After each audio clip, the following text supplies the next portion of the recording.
Markus pasal 10. Dari situ, Yesus berangkat ke daerah Yudea dan ke daerah seberang sungai Yordan. Dan di situ pun orang banyak datang mengerumuni dia. Dan seperti biasa, ia mengajar mereka pula. Maka datanglah orang-orang Farisi, dan untuk mencobai Yesus, mereka bertanya kepadanya, "Apakah seorang suami diperbolehkan menceraikan istrinya?" Tetapi jawabnya kepada mereka, "Apa perintah Musa kepada kamu?" Jawab mereka, "Musa memberi izin untuk menceraikannya dengan membuat surat cerai." Lalu kata Yesus kepada mereka, "Justru karena ketegaran hati mula, maka Musa menuliskan perintah ini untuk kamu. Sebab pada awal dunia, Allah menjadikan mereka laki-laki dan perempuan. Sebab itu, laki-laki akan meninggalkan ayahnya dan ibunya, dan bersatu dengan istrinya, sehingga keduanya itu menjadi satu daging. Demikianlah mereka bukan lagi dua, melainkan satu. Karena itu, apa yang telah dipersatukan Allah tidak boleh diceraikan manusia." Ketika mereka sudah di rumah, murid-murid itu bertanya pula kepada Yesus tentang hal itu.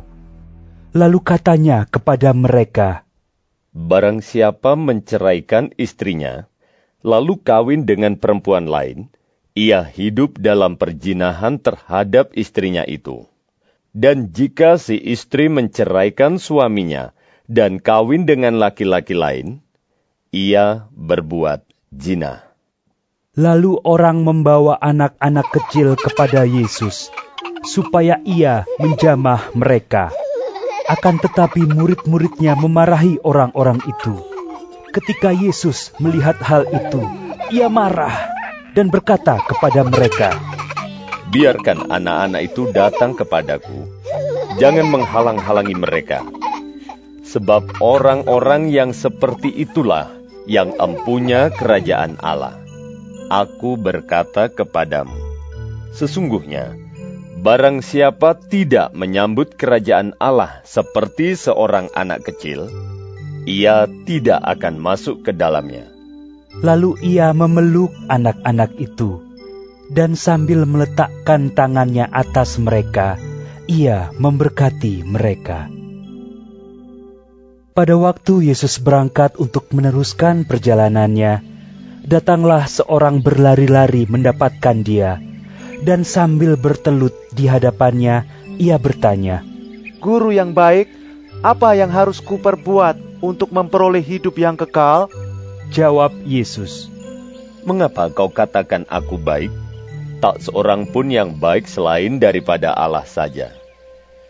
Engkau tentu mengetahui segala perintah Allah. Jangan membunuh, jangan berzina, jangan mencuri, jangan mengucapkan saksi dusta, jangan mengurangi hak orang. Hormatilah ayahmu dan ibumu."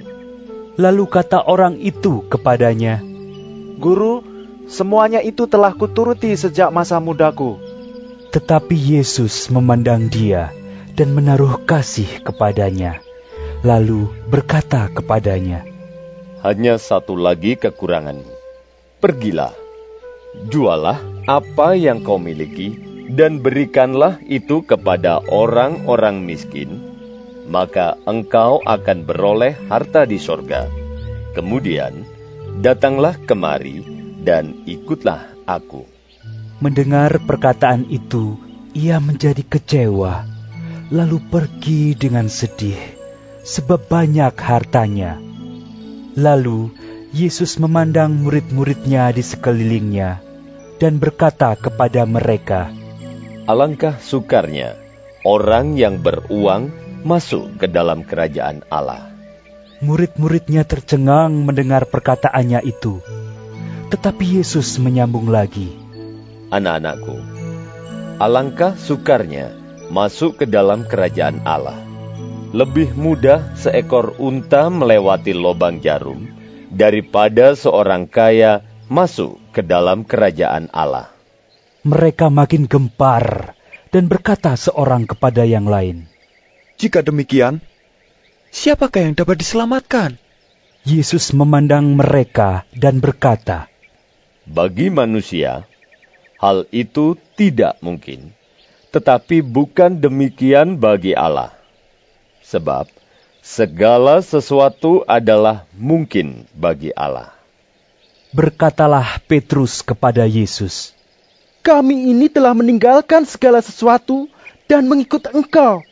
Jawab Yesus, Aku berkata kepadamu, sesungguhnya setiap orang yang karena aku dan karena Injil meninggalkan rumahnya, saudaranya laki-laki atau saudaranya perempuan, ibunya atau bapaknya, anak-anaknya atau ladangnya, orang itu sekarang pada masa ini juga akan menerima kembali 100 kali lipat rumah, saudara laki-laki, saudara perempuan, ibu, anak dan ladang. Sekalipun disertai berbagai penganiayaan, dan pada zaman yang akan datang, ia akan menerima hidup yang kekal. Tetapi, banyak orang yang terdahulu akan menjadi yang terakhir, dan yang terakhir akan menjadi yang terdahulu. Yesus dan murid-muridnya sedang dalam perjalanan ke Yerusalem, dan Yesus berjalan di depan. Murid-murid merasa cemas, dan juga orang-orang yang mengikuti dia dari belakang merasa takut. Sekali lagi, Yesus memanggil ke-12 muridnya, dan ia mulai mengatakan kepada mereka apa yang akan terjadi atas dirinya. Katanya, Sekarang, kita pergi ke Yerusalem, dan Anak Manusia akan diserahkan kepada imam-imam kepala dan ahli-ahli Taurat, dan mereka akan menjatuhi dia hukuman mati, dan mereka akan menyerahkan dia kepada bangsa-bangsa yang tidak mengenal Allah, dan ia akan diolok-olokkan, diludahi, disesah, dan dibunuh. Dan sesudah 3 hari, ia akan bangkit. Lalu Yakobus dan Yohanes, anak-anak Zebedeus, mendekati Yesus dan berkata kepadanya, Guru, kami harap supaya Engkau kiranya mengabulkan suatu permintaan kami.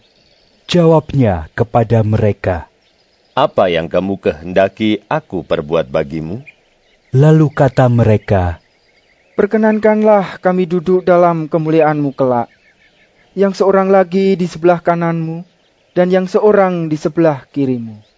tetapi kata Yesus kepada mereka, Kamu tidak tahu apa yang kamu minta.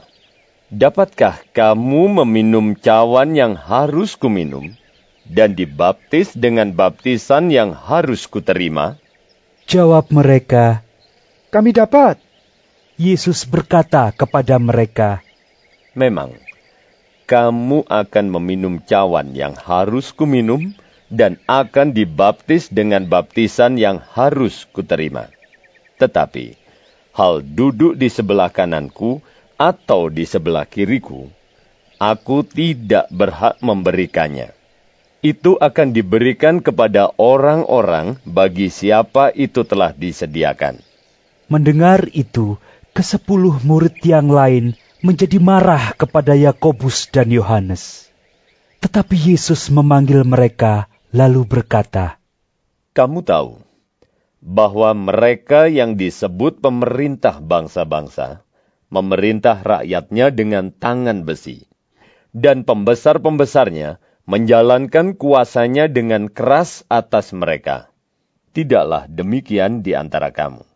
Barang siapa ingin menjadi besar di antara kamu, hendaklah ia menjadi pelayanmu, dan barang siapa ingin menjadi yang terkemuka di antara kamu, hendaklah ia menjadi hamba untuk semuanya.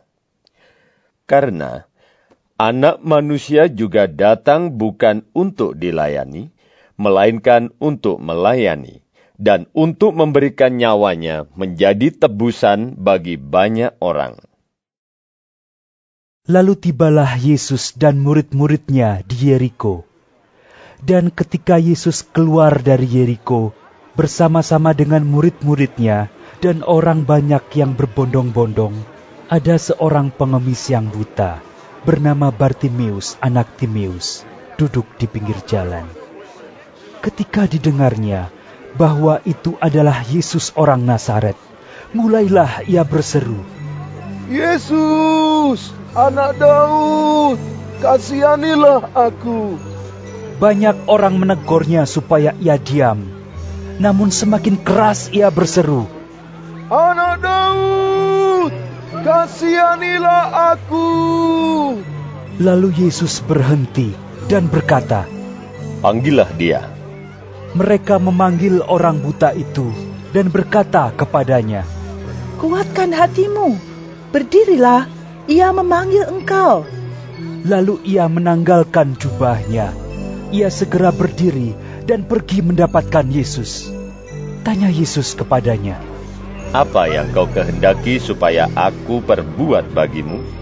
Jawab orang buta itu, Rabuni, supaya aku dapat melihat.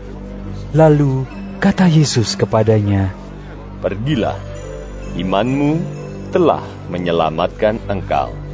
Pada saat itu juga, melihatlah ia.